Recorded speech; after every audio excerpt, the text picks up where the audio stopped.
என்ன காயத்ரி புலம்பிட்டே இருக்கிற? இல்லங்க நீ பசிக்குதுன்னு சொன்னாரு, கூழ் வச்சுட்டு வந்தேன். பாருங்க ராய் கூழ்ஸ் நம்ம இப்ப எல்லாரும் வச்சுட்டு வந்த உடனே சொன்ன வாங்க குடிக்கல அப்படின்னு சொல்லிட்டு கொண்டே இருந்தாரு. நம்ம எல்லாரும் குடிச்சு முடிச்சாச்சு. இப்போ வாங்கினா அந்த நெல்லிக்காய் வரையிருந்தாரு. இப்போ பூக்கலான்னு பார்த்தா அதுக்குள்ள அலக்கணையவே எந்திரிச்சு போயிட்டு. ஆமாங்க, இங்க பாருங்க சின்ன வெங்காயம் உரிச்சு சின்ன வெங்காயம் வேணும்னு சொன்னாருன்ட்டு உரிச்சு வச்சிருக்கிறேன். கூழ் இங்க இருக்குது பாருங்க, இன்னும் அங்க காக்குண்டா இருக்குது. அதே இந்த குண்டா மட்டும் இல்ல, இன்னொரு குண்டா வேற குடிச்சிட்டு இதுல வச்சு வச்சிருக்கிறேன். அது கொஞ்சம் கெட்டியாச்சுன்னா ஆதிரனுக்கும் கொடுத்துக்கலாம். அப்புறம் சாப்பாடு ஆகிறதுக்கு இது லேட் ஆச்சுன்னா பாப்பாங்களுக்கு கொஞ்சம் ஒரு டம்ளர் கொடுத்துக்கலாம். இது ரொம்ப நல்லது தானுங்க. டீ காஃபி மற்றதை இடையில வச்சு குடிச்சிட்டு இருக்கிறதுக்கு இதை குடிச்சா நல்லது தானே சொல்லிட்டு கொஞ்சம் எச்சா வச்சு வச்சேன். ஆனா இப்ப 10 மணி ஆக போகுதுங்க ஃப்ரெண்ட்ஸ், இன்னும் வந்து அந்த கூழை குடிக்கவே இல்லை. அப்புறம் வந்துட்டு வீட்டுல எதுவுமே ஆக்கிறதுல வீட்டுல எல்லாம் நம்பவே முடியாது, நம்ம தான் ஆக்கணும், எல்லாமே நம்மளே தான் பண்ணணுங்கிற மாதிரி பேசுவோம். இப்ப வந்து இந்த கூழ் தீந்தா தான் மறுபடியும் நம்ம அடுத்து சமைக்க முடியும். இதுவும் இவ்வளவு இருக்குது, சமையலும் செஞ்சோம்னா அப்புறம் அந்த சாப்பாடு சாப்பிட்டுக்குவாங்க, இதை குடிக்க மாட்டாங்க. அது வந்து காலையில எனக்கு சோறு டிஃபன்லாம் வேண்டாம், நான் இந்த மாதிரி கூழ் இந்த மாதிரி வேற ஏதாவது குடிச்சுக்கலாம், பழைய சாப்பாடு இதே குடிச்சுக்கலாம், காலையில குடிச்சல டிஃபனோ அந்த சாப்பாடுலாம் எதுவும் செய்ய வேண்டாம் அப்படின்னு சொன்னாங்க. நேற்று ஏதோ செஞ்சதாலும் நமக்கு நான் காலையில இனிமே சாப்பிடறதாவே இல்லை, மதியானத்துக்கு ஒன்லி சாப்பாடு மட்டும்தான் அப்படின்னு சொல்லி சொல்றாங்க. காலையில பழைய சாப்பாடு இருந்துச்சுங்க, அதை குடிக்கவே இல்லை, அது மீந்து போச்சு. மத்தியானம் பொரியல் பண்ணி ரசம் வச்சு அதை மட்டும் சாப்பிட்டுருந்தாங்க. அதே சாப்பாடு நைட்டு லெமன் கிளறி சாப்பிட்டாங்க. அதனால இன்னைக்கு பழைய சாப்பாடு இல்லை, அதனால வந்து கூழ் வச்சிருக்கிறோம். வச்சதை சார் வந்து இன்னும் குடிக்கவே இல்லை. இது வந்து நான் எல்லா வீட்லேயுமே இந்த மாதிரி தான் நடக்குதுங்க, நம்ம வீட்லேன்ட்டு இல்லை, எல்லா வீட்லேயுமே சாப்பாடு இல்லாதப்போ சாப்பாடுங்கிறாங்க. சாப்பாடுன்னு ஒன்று செஞ்சு வச்சா அந்த அன்னைக்கு சரியாக சாப்பிட்றது இல்லை. அதையும் மீறி இந்த ஞாயிற்றுக்கிழமையெல்லாம் நம்ம வீட்டில் அப்படித்தான் மட்டன் செய்யறதுக்கு லேட் ஆயிருங்களோ, அதனால் ஏதாவது ஒன்று டிஃபன் மாதிரி செய்யுங்கன்னு சொல்லுவாங்க. அதனால் ஒரு சில நாள் நேரத்தில் இருந்துச்சு தக்காளி சாப்பாடு செய்வேன், அந்த அன்னைக்கு சாப்பிடவே மாட்டாங்க. இட்லி செஞ்சு வச்சேன், இட்லி ஒரு நாள் செஞ்சு வச்சேன், கறி எடுத்துட்டு வந்து கொடுத்துட்டு இட்லி சாப்பிட்றதா, நான் கறியவே சாப்பிட்டுக்கிறேன் அப்படிங்கிறாங்க. அதனால் நான் இப்போ செய்யறதே இல்லை, செய்யலின்னா திட்டுறாங்க. ரவை இந்த மாதிரி அதனால வந்து பெண்களோட நிலைமையும் புரிஞ்சுக்குங்க.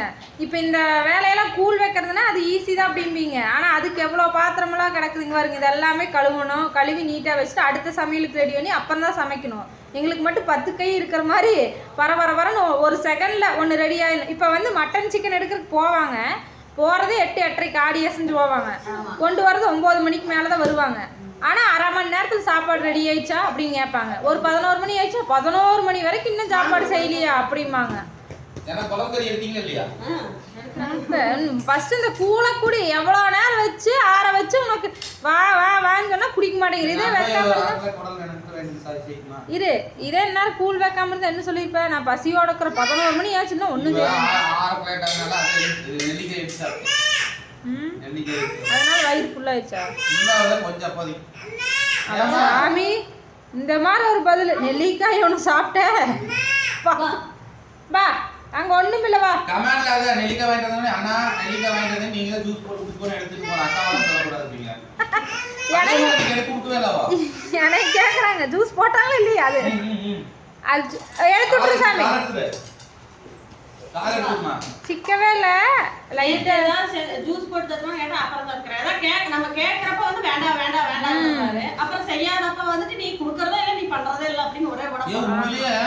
சின்ன வெங்காயத்துக்கு ராய்க்கு சூப்பரா இருக்கு. ஆமா அது சூடா உள்ள போட்டோம்னா ஒரு மாதிரி வெந்து போன மாதிரி ஆயிடும், நல்லா இருக்காது. இந்த மாதிரி ஆற வச்சு போடணும், அப்பதான் அந்த டேஸ்ட் இருக்கு வெங்காயம். இல்லைன்னா ஒரு மாதிரி அதுவும் கடிச்சிட்டிங்களா. ஒரு சிலர் உள்ள கட் பண்ணி அந்த சூடா இருக்கிற கூழுக்குள்ளேயும் போட்டாங்கன்னா அது டேஸ்ட்டே வேற மாதிரி ஆயிடுதுல்ல கூழு. இன்னொரு சமையல் கண்டுபிடிச்சிக்கிறேன், தேங்காய் அது வாங்க இடியாப்பு வாங்கணும்ல, அது தேங்காய் பால் தண்ணியான விட்டாங்க சர்க்கரை போட்டு. அப்புறம் நான் யூடியூப்ல பார்த்து எப்படி மேக்கிங் பண்ணுறது சிம்பிளான்ட்டு. இது இருக்கு நம்ம சேமியா வெள்ளை சேமியா வாங்கிட்டு வந்து வெந்த நீர் போட்டு நல்லா வெந்துருங்களோ. வெந்ததுக்கு அப்புறம் அதை அப்படியே எடுத்து ஒரு டிஃபன் பாக்ஸில் போட்டு நாட்டு சக்கரை வச்சு நாட்டு சக்கரை வச்சு அப்படியே ஒன்று தேங்காய் நாட்டு சக்கரை வச்சு அந்த இது இட்லி கோசியில் வச்சு மூடி போட்டு விசில் அப்படி எடுத்து இடியாப்பம் சூப்பர். அதுக்கு நம்ம தேங்காய் பால் நம்மளே ரெடி பண்ணி ஊற்றி அப்படியே சாப்பிடலாம். அதான் அந்த சேமியா ஒவ்வொரு இதுலேயும் ரவுண்ட் இட்லி மாதிரி வச்சு அதை வேக வச்சிடறதா அந்த சாஃப்ட்னஸ் வருமே. என்னமா அது வேணும்னா அங்கே போய் உட்காந்துட்டு வந்து எடுத்துட்டு சொல்லிட்டு இருக்குது. அப்போ கொஞ்ச நேரத்துக்கு முன்னாடி அந்த பக்கம் போகக்கூடாதுன்னு சொல்லியிருந்தோமா, அதனால அங்கே போய் உட்காந்துட்டு சொல்லிட்டே இருக்குது. அதனால வந்து நாங்களாம் குடிச்சிட்டோம். குடிச்சிட்டீங்களா? என்னோட அர்த்தம்லாம் குடிச்சு போட்டு கடைசி பத்தி தானே கூப்பிட்டீங்களா? உனக்கு இருக்குது வேற இன்னும் பாப்பா அதை கிளறாத. அதனால எல்லார் வீட்லேயுமே நான் என்ன சொல்கிறேன்னா, சமையல் வந்து செய்யக்கூடாது, லேட்டாக செய்யணுங்கிற எண்ணமெல்லாம் வீட்டில் இருக்கிறவங்களுக்கு இல்லை. அது சூழ்நிலை அப்படி வேலைகளை பொறுத்து செய்வோம். அதனால வாயை மூடிட்டு அந்த டைமில் வந்து சாப்பிட்டுக்கோணும். குற்றங்குறைகள் வந்து சாப்பிடும்போது மட்டும் திறந்துக்குங்க, மற்ற நேரத்தில் திறக்காதீங்க, மூடி வச்சுக்கோங்க. குற்றங்குறைகளை வந்து பெண்களை சொல்லிகிட்டே இருக்கோம். இல்லை அப்பா என்ன சொல்லிச்சு தெரியுமா? சரஸ்வதி ஒரு கம்பெனில வேலை செய்யறப்ப அப்பெல்லாம் வீட்டுல சாப்பிட மாட்டேன்ல. ஆமா. அப்ப வந்து மத்தியானம் இந்த கூழ் தான் எனக்கு சாப்பாடே.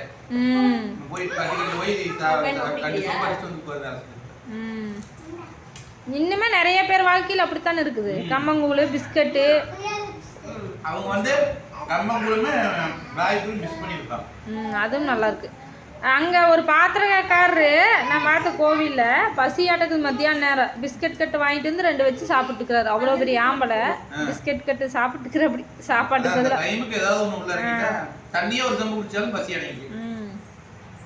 அந்த மாதிரி புடி தம்பி பிடிச்சி இறக்கணும். ஜட்டி போடாதாலே அதான் உச்சாண்டு கத்திச்சிடும். அதுக்கு தான் கத்திக்குது. இறக்கி விட்டுரு கீழே விழுந்துரு. போதும் ஓடிடு. நானும் குடிக்கவே என்னோட இது மட்டும் மிச்சம். நான் சொல்ல வர கருத்தை முழுசாக சொல்கிற கூடுறாங்களா கைத்திரி? கதறிட்டே இருக்கிறனே கத்துறனே ஆதிரனுக்கு ஆற வச்சிருக்குது. ஆதிரனுக்கு அமைதியா மதியத்துக்குமே சண்டே ஸ்பெஷல் உனக்காக ஏதாவது ஆட்டுக்குடல்லையே இருக்கிற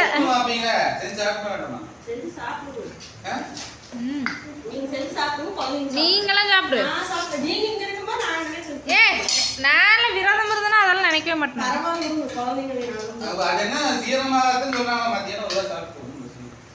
எனக்கு சாப்பிட்லாங்கிற எண்ணமெல்லாம் வராது விரதத்தில் இருக்கும்போது. அதெல்லாம் கவலைப்படாதீங்க. மற்ற டைமில் கூட சாப்பிடுவோன்னு நினைப்பேன். அதனால இப்போ அந்த எண்ணமே வராது.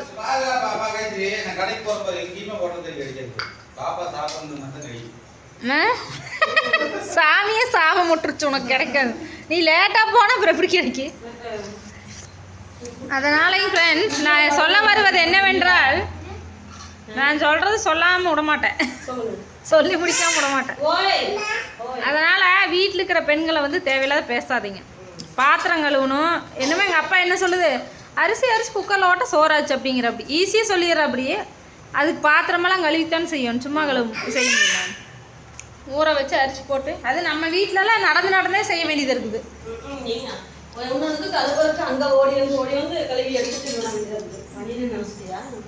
ஆராதனா வச்சிரு, கொண்டு போய் உள்ள வச்சிருங்க. ஃப்ரெண்ட்ஸ் இப்போ தான் நான் வந்து ராகி கூழ் குடிச்சிட்டுக்கிறேன். வீட்டில் இருக்கிற பெண்களை வந்து திட்டிகிட்டே இருக்காதீங்க, அதுதான் சொல்ல வர கடைசி வரைக்கும். ஏன்னா குழந்தைங்க வீடியோ போட்டாருன்னா அதில் வந்து சொல்ல வேண்டியது யாரும் திங்கவே மாட்டாங்க. நான் ஒரு அப்படி சொல்லிகிட்டே இருக்காதீங்க. அந்த ஷார்ட்ஸில் கூட காயத்ரிக்கனே இவ்வளோ பெரிய இலை அப்படின்னு சொல்லியிருந்தீங்க. அது சாமிக்கு படையல் போட்டதுக்காக வச்சது அந்த இலை. அதில் எடுத்து அப்படியே இளவரசு சாப்பிட்டு அப்படியே காயத்ரி சாப்பிட்டு அப்படியே வச்சாலும் இலை வச்சாலும் அவங்கவுங்க வயிற்றுக்கு அளவாத்தாங்க சாப்பிட முடியும். இலை எவ்வளோதான் இருக்கட்டும், சாப்பாடு எவ்வளோதான் இருக்கட்டும், அதுக்கு மீறி வந்து சாப்பிட முடியாது நம்மளால். நம்ம நினச்சா கூட சாப்பிட முடியாது. நீங்கள் உடம்ப வச்சு வந்து உருவக்கேலி பண்ணிட்டு இப்படி அப்புறம் இல்லை அவர் திட்டனால அந்த பெட்டு ஓரை வந்து போடாவிட்டா தப்பு. அதனால தப்பு இருக்காங்காட்டின்னு சரி என் மேலே குறை இருக்கான்னு சொல்கிறாரு. நான் அமைதியாக கேட்டேன். அதுக்கு என்ன இப்படி முடிக்கிற? அவளுக்கு கறி வாங்கி கொடுத்தீங்கவா, வடை வாங்கி கொடுக்க, அதை வாங்கி கொடு, இதை கொடுங்கிறீங்க. அப்போ நீங்கள் யாருமே திங்கவே மாட்டீங்களா? அவங்க ஒரு இதை தின்னுட்டே இருக்கிறாங்க. அது வந்து ஜீன் ரீதி அப்படி உடம்பு வருங்க. அதுக்காக சாப்பிட்டுக்கா அவ்வளோ பெரிய உடம்பு வருதுனால சொல்லாதீங்க. குண்டா இருக்கிறவங்கெல்லாம் நம்மளை விட அது குறையாதான் சாப்பிடுவாங்க. ஒல்லியாக இருக்கிறவங்க அதிகமாக சாப்பிடுவாங்க. இது எல்லாத்துக்குமே தெரிஞ்சது தான். அப்படியே சாப்பிட்டாலும் அவங்க சம்பாதிக்கிறாங்க, அவங்க சாப்பிட்றாங்க, அவங்க வயிற்றுக்கு தேவையான அளவு சாப்பிட்டு போகிறாங்க. இருக்கிற வாழ்க்கையில் எல்லாரும் அவங்களுக்கு பிடிச்ச மாதிரி அவங்க சாப்பிட்டு வாழ்ந்துட்டு போட்டு அதை ஏங்க நீங்கள் குற்றங்குறையே சொல்லிகிட்டே இருக்காதீங்க. அதை சொல்லாதீங்க. அது ஒரு காமெடிக்காக வீடியோக்காக எடுக்கிறது தான், சொல்லி எடுக்கிறது தான். மற்றபடி அப்படியெல்லாம் நினைக்காதீங்க. 24 மணி நேரம் சாப்பிட்டவங்க இருக்க முடியும். அப்படி யாருமே உயிர் வாழ முடியாது. இவங்களைன்ட்டு இல்லை, யாரையுமே அப்படி சொல்லாதீங்க தயவுசெய்து. என்னையும் நிறைய பேர் சொல்கிறீங்க, அதெல்லாம் காதில் வாங்கி போகிறது இல்லை நாங்கள். ஏன்னா தெரிஞ்சே வேணே பேசுகிறவங்களும் நம்ம ஒன்றும் பண்ண முடியாது. தப்பு இருந்தால் யார் திட்டினாலும் நான் வாங்கிட்டு தான் இருப்பேன். தப்பு இல்லாமல் பேசினா தான் பேசுவேன் நான். எதுக்கு சும்மா சும்மா பேசிட்டே இருக்கிறீங்க, இதுக்கு என்ன என்ன பிரச்சனை இல்லை, எதுக்கு இது ஒரு விஷயத்துக்கு பேசிட்டே இருக்கிறீங்கன்னு கேட்பேன். தப்பு இல்லாமல் இருந்தா நம்ம தப்பு பண்ணி திட்டுறாங்கன்னா அதை வாங்கிட்டு ஆகணும். அதுக்கு நிக்கிறவாரு உண்மையான அப்படி இப்படின்னு என்னென்னமோ பேசி வைக்கிறீங்க. உங்க குடும்ப சகோதரியா இருந்தா இப்படி பேசுவீங்களான்னு யோசனை பண்ணிட்டு பேசுங்க. அடுத்த நிமிஷம் வந்து நிச்சயமில்லாத வாழ்க்கையில இப்படி ஏங்க குற்றமுறையை சொல்லிட்டே இருக்கிறீங்க? அவங்க லைஃப்பை பாருங்க, பிடிச்சா வீடியோ பாருங்க, இல்லைன்னா கம்முன்னு விட்டுருங்க. ஒரு என்டர்டைன்மெண்ட்டாக பாருங்க. அதில் பேசுகிற வார்த்தைகள் எல்லாமே உண்மை, அதுதான் நிதர்சனம் அப்படிங்கிறதெல்லாம் இல்லை. ஒரு வீடியோக்காக ஒரு காமெடிக்காக சொல்கிறது. அதுக்கு சாப்பிட்டேவெல்லாம் இருக்கிறதெல்லாம் இல்லைங்க. அது உடம்பு அப்படி ஜீன் ரீதியாக இருக்க முடியாது யாருனாலுமே. செஞ்சு வச்சாலும் அது ஒரு வயிறு கொஞ்சம் நம்பிச்சுக்க திங்க முடியாது. வீடியோக்காக சொல்றது. நீங்க எனக்கு திட்டிருந்தீங்களா, அதுல வாங்கி கொடுத்துருந்தா அடுத்தாவான்னு சொல்லிக்கிறாங்க. அது எல்லாருமே நிப்பாங்க. ஆனா வந்து தப்பு தான். ஒரு பொருள் வேஸ்ட் பண்ணக்கூடாது. எத்தனை தலைவலி மட்டும் சொல்லுங்க, அந்த தப்பை மட்டும் சொல்லுங்க. சாப்பாட்டு விஷயத்துக்கெல்லாம் போகாதீங்க. அதுக்கு சாப்பாடு போட்டாலும் நம்ம நினைக்க பேசுங்க. இன்னைக்கு நல்லா நினைவே நாளைக்கு பேசுவாங்க. என்ன பேசுங்க, சாப்பாட்டை பத்தியே பேசாதீங்க இருக்கிறத இது.